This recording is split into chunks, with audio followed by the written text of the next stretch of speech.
একটা কথা সচ্চা, আমি পাক্কা হারামির বাচ্চা। বলেন কি?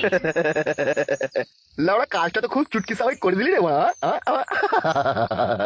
হ্যাঁ বড় ভাই, সাপও মরলো না, লাঠিও ভাঙলো না, সেই জন্যই তো তোকে আমার এত ভালো লাগে রে বড়া। লে লে লে লে, প্যাক মার প্যাক মার। আপনি এক প্যাক লেন। তুই লে তুই লে। বহুত দিন বাংলা মাল খাইনি, আজকে বড়া জান ভরি খেয়ে নেবো। খা খা খা খা খা খা। ও, আরো খা, তুই যা কাজ করেছিস। ও, ও, তুই যে কাজটা করছিস সেটা আমি দারুণ খুশি রে, কেউ কিছু জানতে পারলো না, চুটকি সাপাই বেশ কাজটা হয়ে গেল।